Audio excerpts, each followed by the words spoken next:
Hi everyone, welcome back to CSCN ID tutorials for you. ఈరోజు video topic అయితే మీరు already థంబ్నెయిల్లో చూసే ఉంటారు కదా, డేటా స్ట్రక్చర్స్లోని రికర్షన్.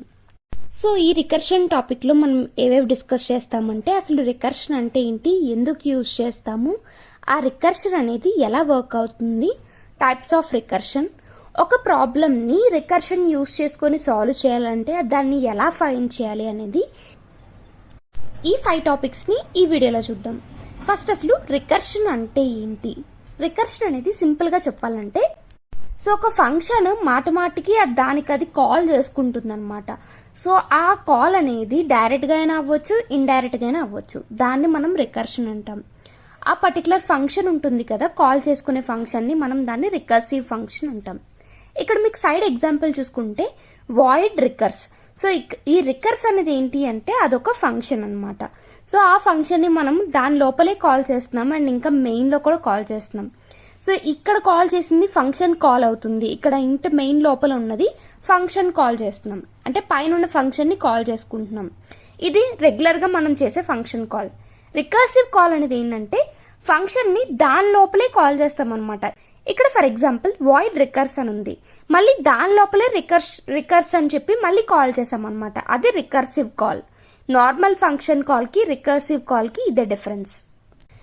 ఈ రికర్సివ్ ఫంక్షన్ అనేది ఎలా సాల్వ్ చేస్తామంటే, ఒక ప్రాబ్లం ఈ రికర్సివ్ ఫంక్షన్ యూజ్ చేసుకొని ఒక ప్రాబ్లమ్ని ఎలా సాల్వ్ చేస్తామంటే, ఏదైతే ప్రాబ్లం ఉందో దాన్ని సబ్ ప్రాబ్లమ్స్ కింద డివైడ్ చేసుకొని దాని ద్వారా మనము సాల్వ్ చేస్తామన్నమాట. సో సాల్వ్ చేసిన తర్వాత మళ్ళీ ఆ రిజల్ట్ అంతటిని కంబైన్ చేస్తాము. ఇది రికర్షన్ అంటే. అసలు ఈ రికర్షన్ అనేది ఎందుకో చూద్దాం ఉంటుంది. సో రికర్షన్ అనేది మెయిన్లీ మనకి ఈ 5 రీజన్స్ వల్లే రికర్షన్ అనేది యూజ్ చేస్తూ ఉంటాం. First one, simplicity and elegance. So ఇదేంటి అంటే, ఒక ప్రాబ్లంలో ఏదైనా ఇటరేటివ్గా మనకు అవుట్పుట్ కావాలి అనుకోండి, అలాంటప్పుడు రికర్షన్ని యూజ్ చేయొచ్చు. ఎంత కాంప్లెక్స్ అల్గోరిథమ్స్ అయినా మనం స్ట్రైట్ ఫార్వర్డ్లో ఈజీగా చెప్పొచ్చు అనమాట రికర్షన్ యూజ్ చేసుకొని. ఇది ఫస్ట్ వన్. సెకండ్ వన్ ఏంటి అంటే డివైడ్ అండ్ కాన్కర్. మోస్ట్లీ మనం ప్రాబ్లమ్స్ అన్నిటినీ కూడా డేటా స్ట్రక్చర్స్లోని చిన్న చిన్న పార్ట్స్ కింద డివైడ్ చేసుకొని మనం అవుట్పుట్ తీసుకొచ్చి వాటన్నిటిని కంబైన్ చేసి మన చిన్న చిన్న పార్ట్స్గా డివైడ్ చేసి వాటిని సాల్వ్ చేసిన తర్వాత ఆ సాల్వ్ చేసిన అవుట్పుట్ అంతటిని కూడా కంబైన్ చేసి ఒరిజినల్ అవుట్పుట్ని తీసుకొస్తాం. మోస్ట్లీ డేటా స్ట్రక్చర్లో అలా జరుగుతుంది. రికర్షన్లో కూడా అంతే అనమాట. సో ఇక్కడ డివైడ్ అండ్ కాన్కర్ అంటున్నాం. సో ఒక ప్రాబ్లమ్ని డివైడ్ చేసి చిన్న చిన్న పార్ట్స్ కింద ఎగ్జిక్యూట్ చేసుకుంటే దాన్ని డివైడ్ అండ్ కాన్కర్ మెథడ్ అంటాం. అండ్ థర్డ్ వన్ వచ్చేసి handling complex data structures. Recursion use చేసుకొని ఎలాంటి కాంప్లెక్స్ డేటా స్ట్రక్చర్నైనా ఈజీగా మనం సాల్వ్ చేయొచ్చు. కాంప్లెక్స్ డేటా స్ట్రక్చర్స్ అంటే మీకు ఇక్కడ ట్రీస్, గ్రాఫ్స్, నెస్టెడ్ లిస్ట్స్ ఇవన్నీ వస్తాయి అన్నమాట.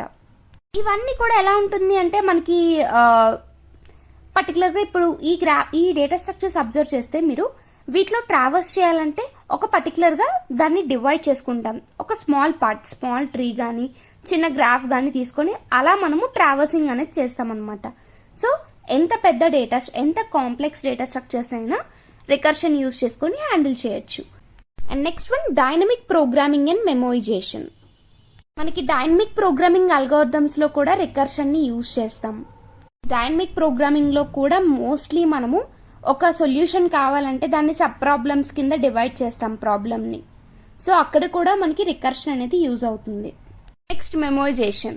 సో ఇక్కడ ఏమవుతుంది అంటే ఫంక్షన్ కాల్స్ తర్వాత ఆ రిజల్ట్ ఏదైతే ఉంటుందో ఆ రిజల్ట్ని ఒక దగ్గర స్టోర్ చేస్తుంది అనమాట. సో దాన్ని మనం ఈజీగా రికర్షన్ యూజ్ చేసుకొని ఇంప్లిమెంట్ చేయొచ్చు.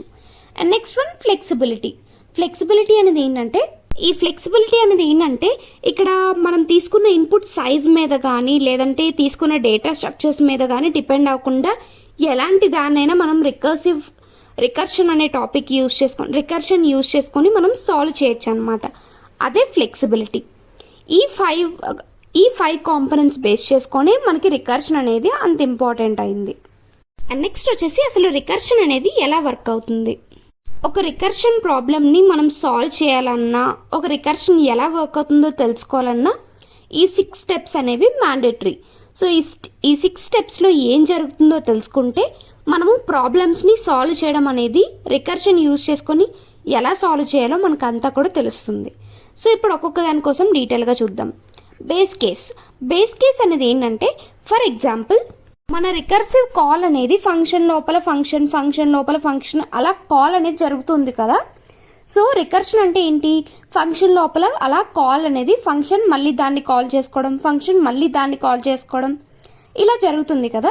సో దానికి ఒక ఎండ్ అనేది ఉండాలి.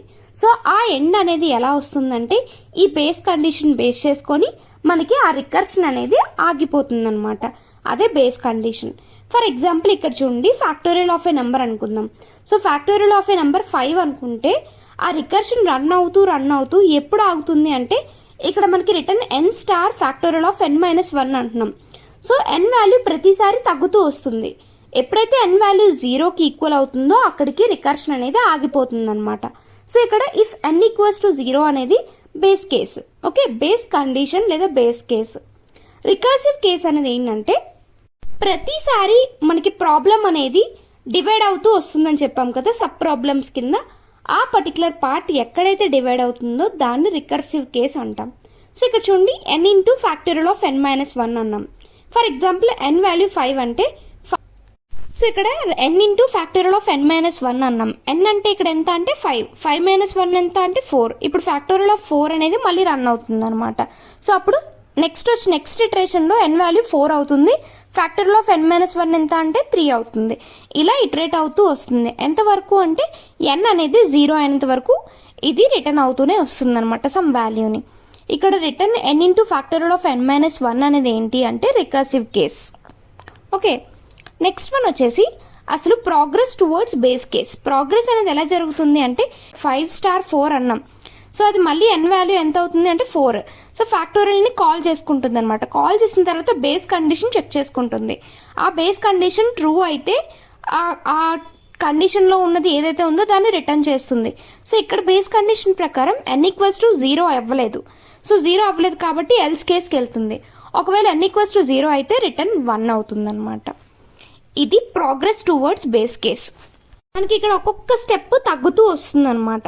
అండ్ నెక్స్ట్ వన్ వచ్చేసి స్టాక్ ఫ్రేమ్. ఇదేంటి అంటే, ఒక రికర్సివ్ కాల్ జరుగుతున్న ప్రతిసారి కూడా మనకున్న వేరియబుల్స్ కానీ పారామీటర్స్ కానీ దాన్ని రిటర్న్ చేస్తున్న వాల్యూ కానీ ఏదైనా సరే ఒక స్టాక్ ఫ్రేమ్స్లో స్టోర్ అవుతుంది అనమాట. అది స్టాక్ డేటా. ఇక్కడ మనం దాన్ని తర్వాత కాల్ చేసుకుంటాము. దాన్ని కాల్ స్టాక్ అంటాము, లేదా రికర్షన్ స్టాక్ అని కూడా అంటాం. ఈ కాల్ స్టాక్ అనేది ఎప్పుడు ఇంప్రూవ్ అవుతుందంటే, ప్రతిసారి రికర్సివ్ కాల్ అనేది జరగగానే ఇందులోకి ఒక వాల్యూ ఇన్సర్ట్ అవుతుంది. అలా అనమాట ఇది stack frame. And next one back tracking and combining solution. So once base case అనేది రీచ్ అయిపోయిన తర్వాత మనకు ఒక వాల్యూ ఉంటుంది కదా, ప్రతిసారి ఇటరేట్ అవుతున్నప్పుడు ఒక వాల్యూ అనేది స్టోర్ అవుతుంది కదా. సో ఫైనల్గా ఇవన్నిటిని కంబైన్ చేసుకొని మనకు అవుట్పుట్ అయితే ఇస్తుంది అనమాట. అదే back tracking and combining solutions. So ఇప్పుడు ఫర్ ఎగ్జాంపుల్ మీకు పక్కన చూసుకుంటే, base condition n equals to 1 అయినా n ఈక్వల్స్ టు 0 అయినా రిటర్న్ 1 అన్నాం. సో ఫస్ట్ ఫ్యాక్టోరియల్ ఆఫ్ మనం n వాల్యూ 5ని పాస్ చేసాం. సో ఫ్యాక్ట్ ఆఫ్ 5 అంటే 5 ఇంటూ 5 స్టార్ ఫ్యాక్ట్ ఆఫ్ 4 అవుతుంది. సో 5 స్టార్ ఫ్యాక్ట్ ఆఫ్ 4 అంటే అది ఫ్యాక్ట్ ఆఫ్ 4కి వెళ్తుంది. సో నెక్స్ట్ ఫ్యాక్ట్ ఆఫ్ 4లో ఏం జరుగుతుందంటే 4 స్టార్ ఫ్యాక్ట్ ఆఫ్ 3 అన్నాం. సో దాని వాల్యూ ఒక దగ్గర స్టోర్ అవుతుంది. Next fact of 3 value count చేసుకుంటుంది. ఫ్యాక్ట్ ఆఫ్ 3 వాల్యూ అంటే 3 ఇంటూ 2 ఎంత అవుతుంది, 3 2 జా 6. సో 6 అనేది ఒక దగ్గర స్టోర్ అవుతుంది. నెక్స్ట్ ఇంకా ఇటరేట్ అవుతుంది. ఫ్యాక్ట్ ఆఫ్ 2 అంటే 2 ఇంటూ 1. సో అప్పుడు n వాల్యూ 1 అయిపోయింది. 1 అయితే రిటర్న్ చేసేయాలి. సో అప్పుడు 2 ఇంటూ 1 ఎంత 2. ఫ్యాక్ట్ ఆఫ్ 1 అప్పుడు ఫ్యాక్ట్ ఆఫ్ 1 వచ్చినప్పటికీ మనకు అప్పుడు n వాల్యూ ఎంత అంటే 1. సో n ఈక్వల్స్ టు 1 అయినా n ఈక్వల్స్ టు 0 అయినా రిటర్న్ 1 అన్నాం. అంటే ఇప్పుడు ఫ్యాక్ట్ ఆఫ్ 1 వాల్యూ 1 అవుతుంది. ఇప్పుడు నెక్స్ట్ ఇది బ్యాక్ ట్రాకింగ్ అనమాట. ఫ్యాక్ట్ ఆఫ్ 2 అన్నప్పుడు 2 ఇంటూ ఫ్యాక్ట్ ఆఫ్ 1 ఎంత 1. ఓకే, 2 ఇంటూ 1 అవుతుంది. నెక్స్ట్ మళ్ళీ ఫ్యాక్ట్ ఆఫ్ 2 నుంచి ఫ్యాక్ట్ ఆఫ్ 3కి బ్యాక్ ట్రాకింగ్ అవుతుంది. అప్పుడు 3 into fact of 2. Fact of 2లో వాల్యూ ఎంత అంటే 2. సో మళ్ళీ ఫ్యాక్ట్ ఆఫ్ 3 అనేది బ్యాక్ ట్రాకింగ్ అవుతుంది. ఇలా అనమాట ఇటరేట్ అవుతూ లాస్ట్లో మనకి ఇలా బ్యాక్ ట్రాకింగ్ అవుతూ లాస్ట్లో మనకి 5 స్టార్ ఫ్యాక్ట్ ఆఫ్ 4 దగ్గరకు వచ్చినప్పటికి 5 ఇంటూ 24. సో వాల్యూ ఎంత అంటే 120. ఇలా అనమాట. ఇలా అవుట్పుట్ అనేది బ్యాక్ ట్రాకింగ్ చేసుకుంటూ అవుట్పుట్ని కంబైన్ చేసి మనకు ఒక అవుట్పుట్ని రిలీజ్ చేస్తుంది. ఇది 5th స్టెప్. అండ్ మొత్తం అయిపోయిన తర్వాత టర్మినేట్ చేస్తుంది. అదే 6th స్టెప్ అనమాట. అంటే బేస్ కేస్ కండిషన్ అనేది ట్రూ అయిపోయింది అనుకోండి, అక్కడికి టర్మినేట్ అయిపోతుంది అనమాట. ఇవి 6 స్టెప్స్. ఇవి యూజ్ చేసుకొని మనం రికర్షన్ అనేది ఎలా వర్క్ అవుతుందో మనకు తెలుస్తుంది. ఈ స్టెప్స్ బేస్ చేసుకొని రికర్షన్ ప్రాబ్లమ్స్ని మనం సాల్వ్ చేస్తాం. సో ఈ రికర్షన్ అనేది మనకి కొన్ని టైప్స్ ఉంది. అవేంటి అంటే linear, tail, binary, multiple, indirect, nested, mutual, ఇలా డిఫరెంట్ టైప్స్ ఉంది. ఇప్పుడు ఒక్కొక్క దానికోసం చూద్దాం. ఫస్ట్ వచ్చేసి లీనియర్. ఈ లీనియర్గా ఏంటి అంటే ఒక్కొక్క ఫంక్షన్ కాల్ లీనియర్గా ఒక్కొక్కటి మాత్రమే అవుతుంది ఫంక్షన్ కాల్. అది లీనియర్ రికర్షన్. దీనికి ఎగ్జాంపుల్ మనం ఫ్యాక్టోరియల్ ఫైండ్ చేసిందే చెప్పొచ్చు. అండ్ సెకండ్ వచ్చేసి టెయిల్ రికర్షన్. సో ఇక్కడ మనకి రికర్సివ్ కాల్ ఏదైతే జరుగుతుందో అదే లాస్ట్ ఆపరేషన్ ప్రోగ్రామ్లోని, దాన్ని మనం టెయిల్ రికర్షన్ అంటాం. ఇక్కడ ఫర్ ఎగ్జాంపుల్ మన రికర్సివ్ ఫంక్షన్ ఏంటి అంటే సమ్ ఆఫ్ లిస్ట్ కదా. సో ఆ సమ్ ఆఫ్ లిస్ట్ ఎక్కడ అంటే లాస్ట్లో కాల్ అవుతుంది. ఇది టెయిల్ రికర్షన్. అండ్ నెక్స్ట్ వచ్చేసి బైనరీ రికర్షన్. ఇక్కడ కూడా మనకి నార్మల్గా బైనరీ సర్చ్ అయినా బైనరీ ట్రీ అయినా ఏదైనా సరే 2 పార్ట్స్ కింద డివైడ్ అయ్యి ఫస్ట్ హాఫ్ సెకండ్ హాఫ్ కింద చెక్ చేసుకుంటుంది. సో ఇక్కడ కూడా అంతే అనమాట.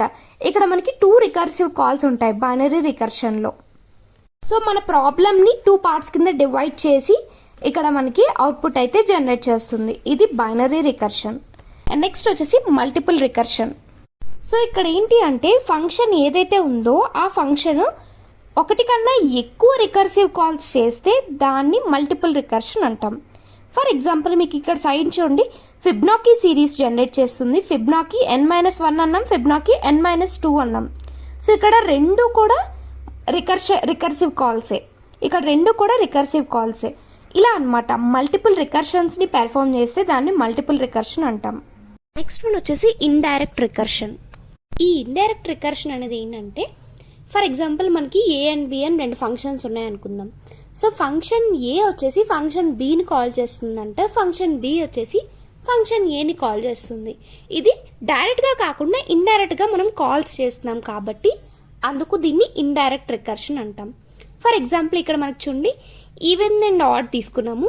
సో n=0 అయితే ట్రూ అంట, అలా కాకపోతే ఆడ్ ఫంక్షన్ని కాల్ చేస్తున్నాం అనమాట. సో ఇక్కడ ఆడ్ చూసుకుంటే n=0 అయితే ఫాల్స్ చేస్తాం, అలా కాకపోతే ఈవెన్ ఫంక్షన్ని కాల్ చేస్తున్నాం. సో డైరెక్ట్గా కాకుండా ఇండైరెక్ట్గా ఇక్కడ రికర్సివ్ కాల్స్ అనేవి జరుగుతున్నాయి. అది ఇండైరెక్ట్ రికర్షన్. అండ్ నెక్స్ట్ వచ్చేసి నెస్టెడ్ రికర్షన్. ఒక రికర్షన్ లోపల ఇంకో రికర్షన్ ఉంటే దాన్ని నెస్టెడ్ రికర్షన్ అంటాం.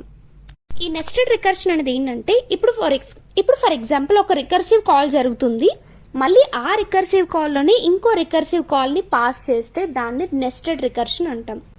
అండ్ నెక్స్ట్ వచ్చేసి మ్యూచువల్ రికర్షన్. ఈ మ్యూచువల్ రికర్షన్ అనేది ఏంటంటే ఒక రికర్షన్ కాల్లో 2 లేదా అంతకంటే ఎక్కువ ఫంక్షన్స్ అనేవి ఉంటాయంట. సో దాన్ని మ్యూచువల్ రికర్షన్ అంటాం. ఈ రెండు ఎలా అంటే ఒక సర్క్యులర్ మేనర్లో ఉంటుందన్నమాట. సో ఇక్కడ మీకు చూసుకుంటే ఈవెన్లో ఆడ్ని కాల్ చేస్తుంది, ఆడ్లో ఈవెన్ని కాల్ చేస్తుంది. ఇందాక మనం చూసినట్టే ఉంది కదా కొంచెం, కానీ దానికి దీనికి చిన్న డిఫరెన్స్ అయితే ఉంది. ఇందాక మనకు చూసినట్టే అనిపిస్తుంది కదా, కానీ ఇక్కడ ఏంటంటే 2 అంతకన్నా ఎక్కువ ఫంక్షన్ కాల్స్ కూడా మనం ఇక్కడ చేసుకోవచ్చు అనమాట సర్క్యులర్ మేనర్లో. అందుకే దీన్ని మ్యూచువల్ రికర్షన్ అంటాం. ఒక ప్రాబ్లమ్ని రికర్షన్ యూజ్ చేసి ఎలా సాల్వ్ చేయగలం అనేది తెలుస్తుందంటే, సో ఇక్కడ ఉన్న 8 స్టెప్స్ కూడా ఒక ప్రాబ్లమ్ని రికర్షన్ యూజ్ చేసుకొని సాల్వ్ చేయొచ్చా లేదో చెప్పడానికి ఈ 8 స్టెప్స్ని యూజ్ చేస్తాం. ఇందులో మోస్ట్లీ మనము 1, 2, 3 చూసేసాము అండ్ 6, 7, 8 కూడా చూసేసాము. ఇక్కడ చూడలేనివి 4 and 5 కదా. So 4 and 5 natural recursive structure. ఇదేంటి అంటే కొన్ని ప్రాబ్లమ్స్ చూడడానికి అవి రికర్సివ్ యూజ్ చేస్తేనే సాల్వ్ చేసేటట్టు ఉంటాయి అనమాట. వాటినే మనం న్యాచురల్ రికర్సివ్ స్ట్రక్చర్ అంటున్నాం. సో ఫర్ ఎగ్జాంపుల్ అది ట్రీస్ అయినా అవ్వచ్చు, గ్రాఫ్లో ట్రావర్సల్ ఉంటుంది కదా, ఇవన్నీ మనం రికర్షన్ యూజ్ చేస్తాం, బ్యాక్ ట్రాకింగ్ అయినా. సో అవి న్యాచురల్ రికర్సివ్ స్ట్రక్చర్ అనమాట. వాటిని సాల్వ్ చేయడమే మనం రికర్షన్ యూజ్ చేసుకొని సాల్వ్ చేస్తాం. And recursive patterns. ఒక ప్రాబ్లం ఉందంటే ఒక ప్యాటర్న్ ఫాలో అవుతుంది, అలా ఆ ప్యాటర్న్స్ ని మనము ఐడెంటిఫై చేయాలన్నమాట. అలాంటి వాటిని మనం రికర్సివ్ ఫంక్షన్ యూజ్ చేసుకొని సాల్వ్ చేస్తాం అనమాట. సో ఈ 8 ఫ్యాక్టర్స్ ని బేస్ చేసుకొని ఒక ప్రాబ్లం రికర్సివ్ ఫంక్షన్ యూజ్ చేసుకొని సాల్వ్ చేయొచ్చు లేదో చెప్పొచ్చు అనమాట. ఇదంతా కూడా రికర్షన్ కోసం. మీకు ఏదైనా డౌట్ ఉంటే కింద కామెంట్ చేయండి. మీకు ఏదైనా టాపిక్ కావాలన్నా కింద కామెంట్ చేయండి. Thank you for watching this video. Please do like, share, subscribe and comment. Thank you.